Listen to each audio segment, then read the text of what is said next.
Alors bonjour Robin, donc tu es, étudiant à l'EM Normandie Business School. Est-ce que tu peux nous dire un petit peu en quoi ça consiste? Alors, donc là, j'ai commencé ma première année en école de commerce à l'EM Normandie Business School. On apprend les techniques de commerce, tout ce qui est en lien avec le business, etc. Pour le moment, je suis encore, on va dire, en période de découverte, vu que c'est ma première année. Au fur et à mesure, on va se spécialiser soit vers le marketing, la finance, ou bien plus vers la communication. Et pour le moment, nous sommes en réflexion sur quel choix de carrière nous allons faire. D'accord, et toi tu as déjà une idée justement de vers quoi tu veux t'orienter parmi ces choix? Alors moi, le côté de la finance, donc ça m'intéresse quand même pas mal. J'ai déjà pu aider mon père dans quelques tâches, dans certaines tâches qu'il fait. Et aussi l'entrepreneuriat, bah, c'est quelque chose que j'aime plutôt bien parce que bah, par exemple, mon père a pu créer son entreprise. Et du coup, ça m'a donné un exemple et ça me permet de pouvoir y réfléchir davantage. D'accord, ah, bah, c'est super intéressant. Et donc tu as déjà une idée de ton futur projet professionnel ou pas encore? Je sais pas encore exactement dans quel secteur ou autre. D'accord. Bah, ok, bah, c'est super. Alors t'avais des questions à me poser? Oui, j'ai quelques questions. Tout d'abord, je sais pas si vous pouvez avoir une semaine, par exemple, une semaine type, mais est-ce que il y aurait certaines choses que vous faites quoi, quotidiennement ou vraiment vous avez un planning, etc. Alors non, moi j'ai pas de planning, donc ce que je fais principalement, moi, en fait, c'est de la création de contenu. Et je fais donc du marketing digital pour mes partenaires. Donc, dans le contenu que je crée, je place en fait les produits ou services de mes partenaires, ou voire je crée directement du contenu en rapport avec leurs produits et services. Donc, voilà. Donc, j'ai pas vraiment de ce même titre, mais ce que je fais quotidiennement, bien sûr, c'est checker mes emails dès que je me réveille, Ouais, lire les emails, voir les demandes de collaboration de partenaires et donc éventuellement y répondre. d'accord. Et aussi, donc ce que je fais après, donc c'est parler avec ma social media manager et voir ce qu'elle prévoit de faire dans la journée ou ce qu'elle a fait la veille, donc ce qu'elle a mis sur mes réseaux sociaux. D'accord.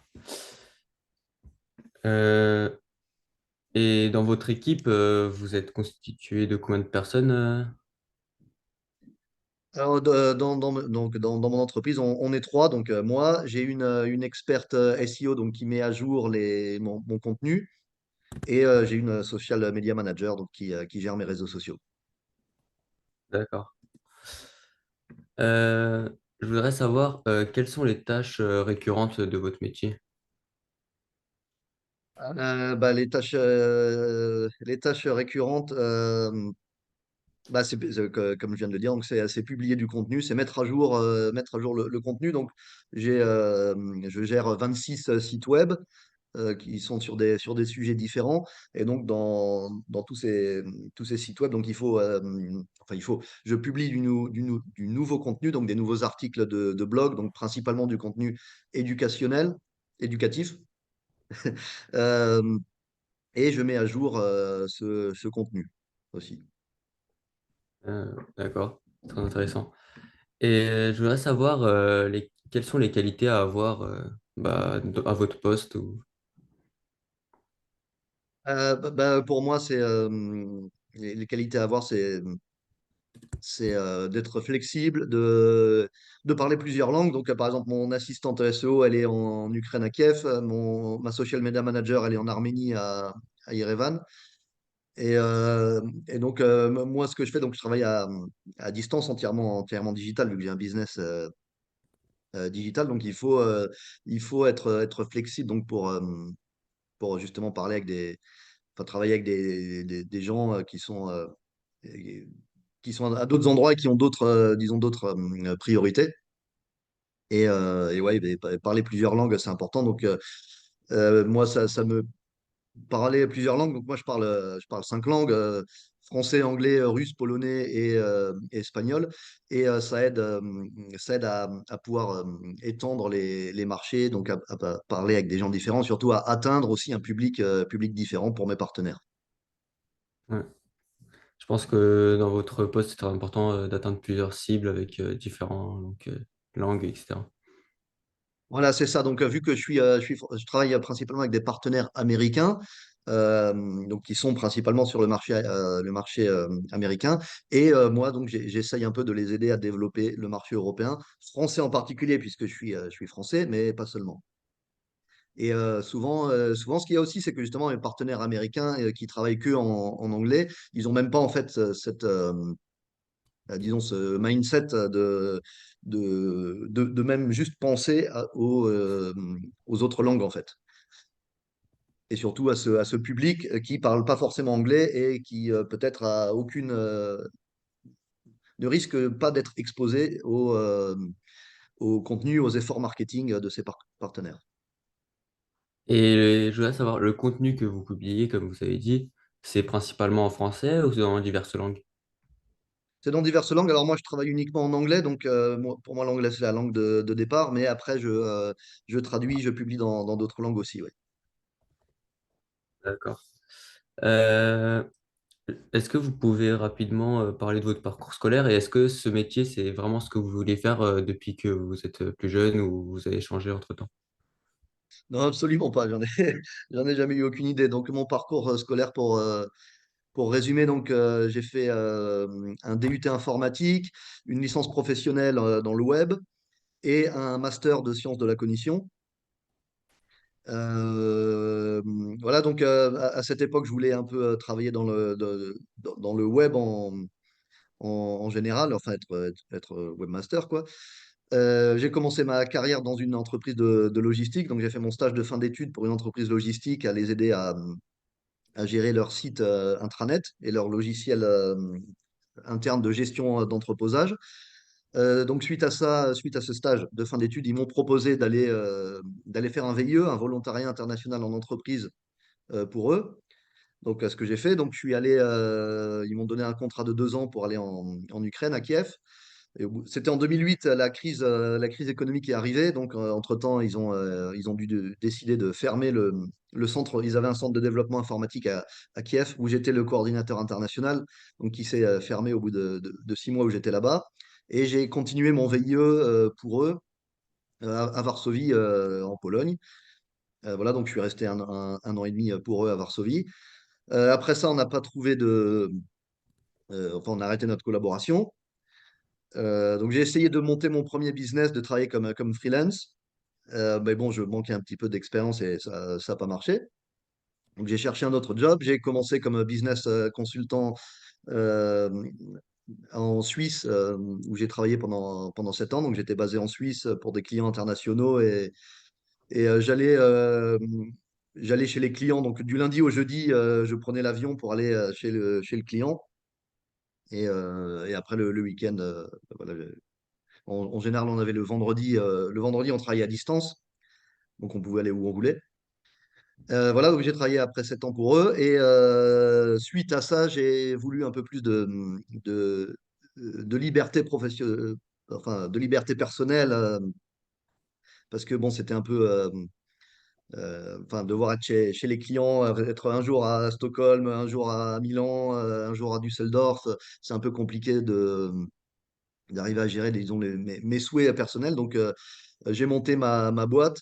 À l'époque, je m'étais donné 3 ans. Mon business plan, c'était que si au bout de 3 ans, mon entreprise, mon business ne fait pas assez d'argent, il faut peut-être que je me remette en question.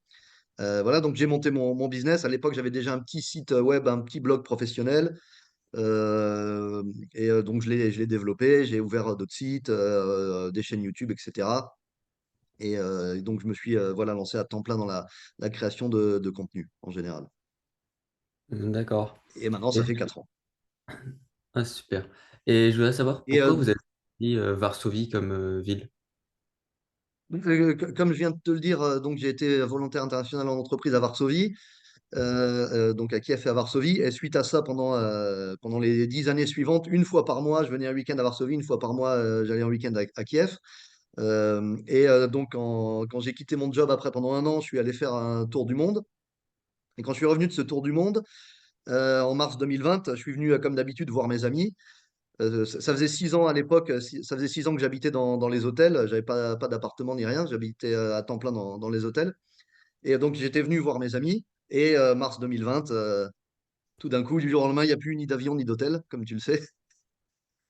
Et Ouais. voilà, donc j'ai loué un appartement, parce que bon, je savais pas combien de temps ça allait durer. J'ai loué un appartement et puis l'an dernier, j'ai ouvert ma boîte ici en Pologne. Et voilà, et je commence à me développer. Donc l'an dernier, j'étais tout seul. En début d'année, j'ai recruté donc cette experte SEO qui met à jour mes articles. Et il y a un mois, j'ai recruté donc mon experte, ma social media manager. D'accord. Donc je suis à Varsovie un peu par concours de circonstances. Enfin, j'aime bien la ville, mais c'était pas spécialement planifié, disons. Et est-ce qu'il y avait d'autres villes que avant vous souhaitiez justement travailler plus dans une ville précise avant ou pas? Ouais, bah, Kiev et Odessa, enfin, j'y passais, hein, bien sûr. Cette année, c'est compliqué, toujours beaucoup de temps. Ouais. Ouais, c'est sûr.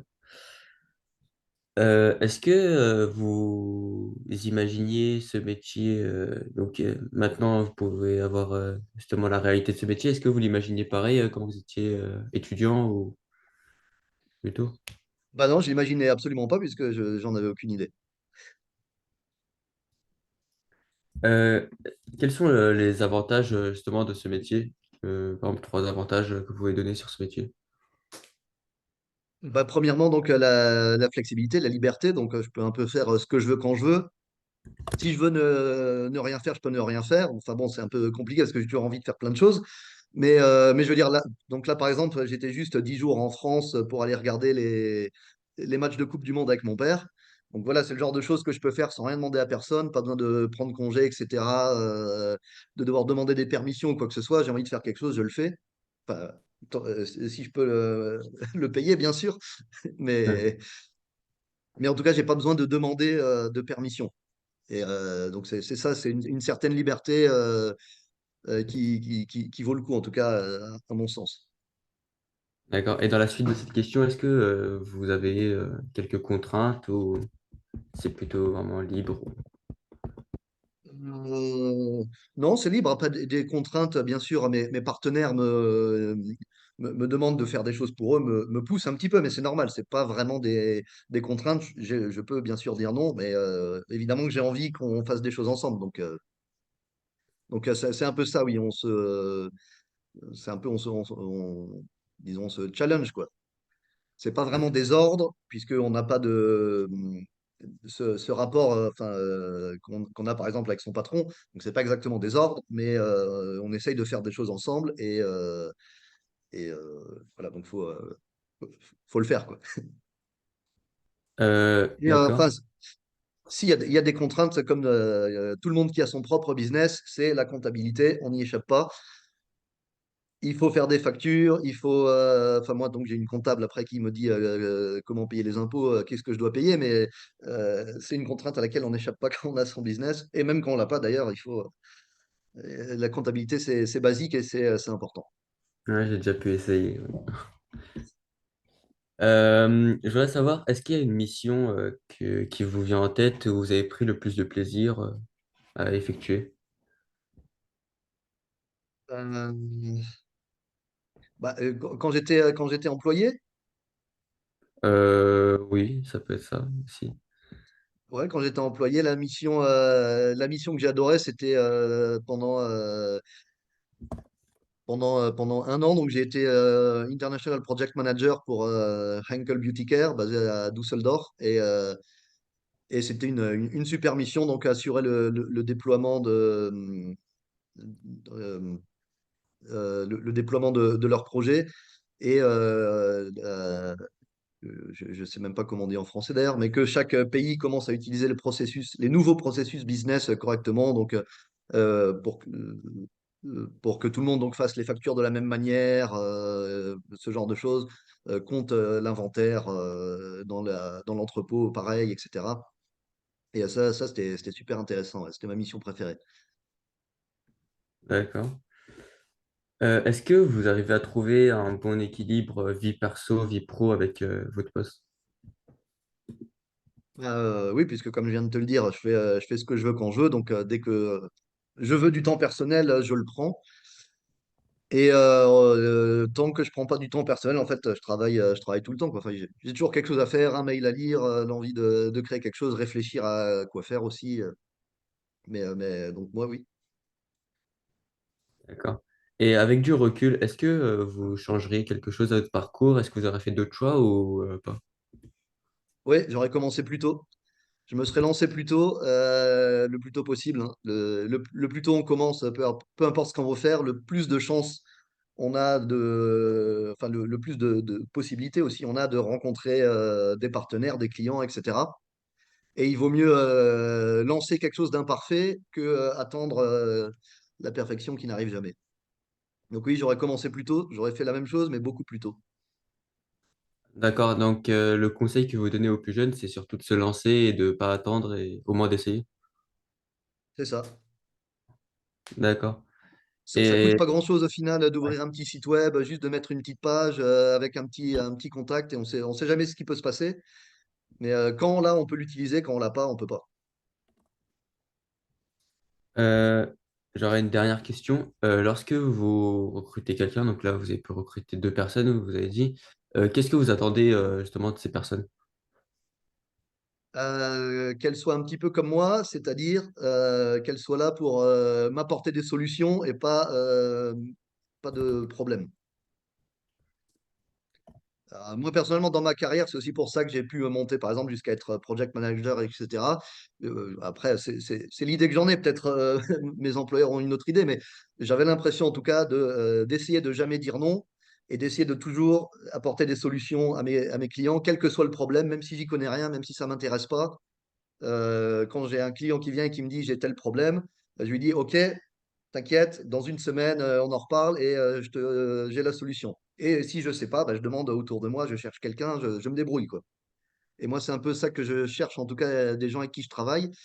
Voilà, j'ai envie que peu importe ce que je leur demande, alors, bien sûr, il faut que ça les intéresse, hein, ça, c'est un problème de management, de leur donner des tâches qui les intéressent, mais que ces tâches-là, ils m'apportent des solutions et pas d'autres problèmes, quoi. D'accord. Est-ce que, enfin, où est-ce que on peut vous trouver sur le web ou autre part? Ah bah j'ai 26 sites web, j'ai 5 chaînes YouTube, LinkedIn, etc. Enfin tous les réseaux sociaux, enfin tous, non, Twitter, Facebook, Instagram, LinkedIn, je viens de le dire, et on va avec ma manager, on va essayer de créer quelque chose sur TikTok prochainement. C'est surtout Mais pour toucher d'autres cibles, plus jeunes par exemple, ou c'est ça, artistes. c'est ça. Enfin, pour terminer, est-ce que vous avez des questions à me poser ou quelque chose? Euh, bah oui, et justement, c'est quoi les idées que tu as en tout cas de projets professionnels et de création Donc, d'entreprise en particulier? moi, pour le moment, c'est surtout sur l'exemple de mon père. Donc, lui, il a pu créer sa boîte, notamment dans le secteur du BTP, donc avec les bâtiments, etc. Donc, il gère toute une équipe et il a des associés où ils travaillent ensemble, etc. Et ce travail en groupe, bah, j'aime plutôt bien avoir des associés, pas forcément avoir une entreprise où je travaille seul. Mhm. Euh, Après, bah, justement, je peux voir qu'il a une certaine liberté. Il peut travailler certaines journées par exemple, 8 heures à 14 heures, mais d'autres, il peut terminer plus tard. Il n'a pas d'horaire fixe. C'est vraiment cette liberté qui m'attire vers ce poste. Et justement, en quatrième année en école de commerce à l'EM, on peut choisir de se spécialiser. Justement, l'entrepreneuriat, c'est quelque chose qui me passe par la tête et c'est possible que je prenne justement ce chemin. D'accord, je te souhaite en tout cas d'y arriver et quoi qu'il arrive, de t'épanouir dans ce que tu feras. Merci beaucoup. Merci à toi, c'était une super discussion et puis bonne chance pour la suite. Merci beaucoup.